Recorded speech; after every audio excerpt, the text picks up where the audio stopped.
ये मसला है कि अहंकार हर जगह दर्ज होता है। अहंकार चाहे वो व्यक्ति का हो, चाहे वो पॉलिटिकल पार्टी का हो, चाहे वो एक संगठन का हो, वो कहीं न कहीं घातक होता है। किस रूप में परिलक्षित होगा, माने फलित होगा, ये अब इंटरेस्टिंग है। लेकिन आंकड़ों में अभी बहुत मेहनत करने की ज़रूरत है विपक्ष को। जैसे जिस तरह से बहुजन समाज पार्टी अकेले लड़ रही है, कांग्रेस का कुछ खास आधार है नहीं उत्तर प्रदेश में। एक समाजवादी पार्टी ही ले दे के ऐसी पार्टी रह गई है। जयंत के जाने से लोगों का उल्टा इमोशन ये जुड़ा है कि चलिए वो भी छोड़ के चले गए जब उनको साथ रहना था। तो ये लोगों में है कि ऐसा ये किस तरह की राजनीति करते हैं। तो इससे हो सकता है समाजवादी पार्टी को कुछ मजबूती ही मिले, क्योंकि जब आप अकेले खड़े होते हैं तो जनता ज़्यादा आपको पसंद करती है, या जब उस समय जब ज़रूरत होती है, अब आप खड़े होते हैं तो लोग कहते हैं नहीं ये क्या लग हमारे लिए रहा है खड़ा है। कि जो राहुल गांधी की यात्रा है, सामाजिक न्याय को लेकर जो अखिलेश यादव पीडीए का नारा दे रहे हैं, जहां तेजस्वी यादव नौकरियों की बात कर रहे हैं, ये तमाम जो मूवमेंट है वही किसानों का आंदोलन चल रहा है, तो क्या इससे कोई परिवर्तन आने वाला है? या बीजेपी जो है, जो कहा जाता है हर चीज मैनेजमेंट कर लेती है, 2024 का चुनाव भी मैनेजमेंट हो चुका है और राममय कर दिया गया है पूरे देश को, और फिर से वो कह रहे हैं कि भगवा लहराएगा यानी बीजेपी आएगी? अमित, देखिए हर मामले को आंकड़े से देखने की जरूरत है। समाजवादी पार्टी पिछले विधानसभा चुनाव में 37% वोट पाई। अकेले लड़ रही थी। बहुजन समाज पार्टी पिछले लोकसभा में उसके साथ थी। पिछली बार वो अकेले थी। उसके साथ किसी का अलायंस नहीं था। विधानसभा में बहुत नजदीकी लड़ाई थी। कुछ जगहों पे उनकी कई सारी चुनाव में अपनी मैनेजमेंट की दिक्कतें थी, लेकिन एक मजबूत लड़ाई हुई इस विधानसभा चुनाव में। लेकिन मैं ये नहीं कहता कि इस लोकसभा चुनाव में उससे बहुत आसानी हो जाएगी। आसानी का मतलब है कि अपनी विजन को सेट करना होगा, अपनी स्ट्रेटेजी को मजबूत करना होगा, अपने नैरेटिव को सेट करना होगा। समाजवादी पार्टी अभी मैदान में काम करते हुए दिख रही है। जैसे पीडीए के रूप में वो जा रहे हैं, पिछड़ा दलित अल्पसंख्यक के रूप में वो गांव-गांव उनके मैंने देखा लोग जा रहे हैं, चौपाल कर रहे हैं, और भी इसको इंटेंसिफाई करने की जरूरत है। जैसे पिछले आप उदाहरण लीजिए, जैसे भारत के दूसरे राज्यों से जो लोग बाहर थे सत्ता में वो कैसे वापस आए। अब मैं उदाहरण लेता हूँ आंध्र प्रदेश के जगन मोहन रेड्डी का। उनके पिताजी राजशेखर रेड्डी कांग्रेस के मजबूत नेता हुआ करते थे। कांग्रेस से उन नायडू वहां सीएम थे। उसने पूरे राज्य में पदयात्रा की और एक इमोशनल पूरा माहौल कुछ उसने अपने इस तरह की मांगे जनता के लिए रखी जो बहुत उसने स्वीप किया और चुनाव में जीत के वापस आया।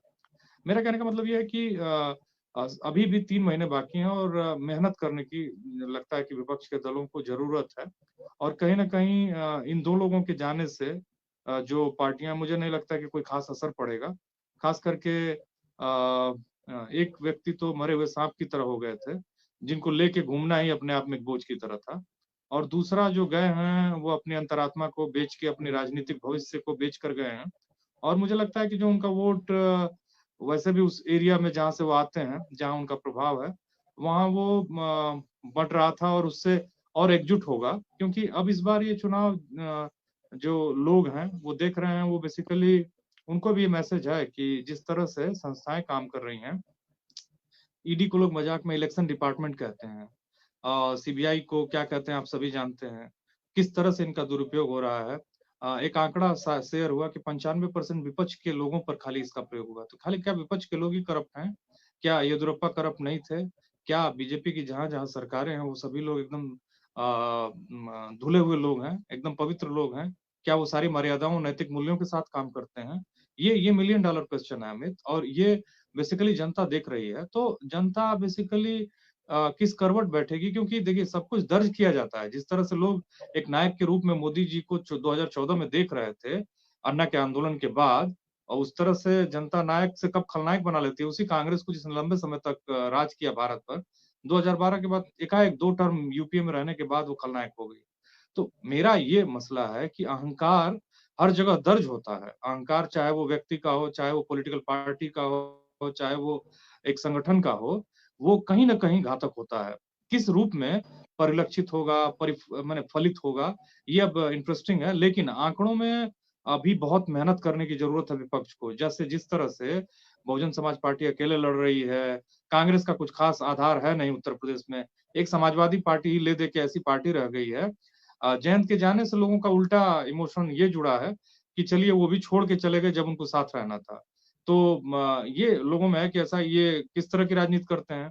तो इससे हो सकता है समाजवादी पार्टी को कुछ मजबूती ही मिले, क्योंकि जब आप अकेले खड़े होते हैं तो जनता ज़्यादा आपको पसंद करती है, या जब उस समय जब ज़रूरत होती है, अब आप खड़े होते हैं तो लोग कहते हैं नहीं ये हमारे लिए खड़ा है।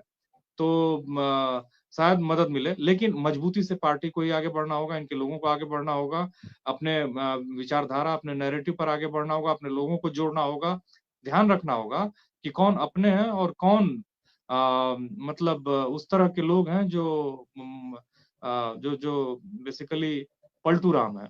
उत्तर प्रदेश की राजनीति में आपको ध्यान से इसको देखना होगा, एनालाइज करना होगा, तब जाके अपनी नीतियों को सेट करना होगा। 3 महीने, 2 ढाई महीने जो भी बचे हैं, बहुत महत्वपूर्ण है, बहुत जी। महत्वपूर्ण है।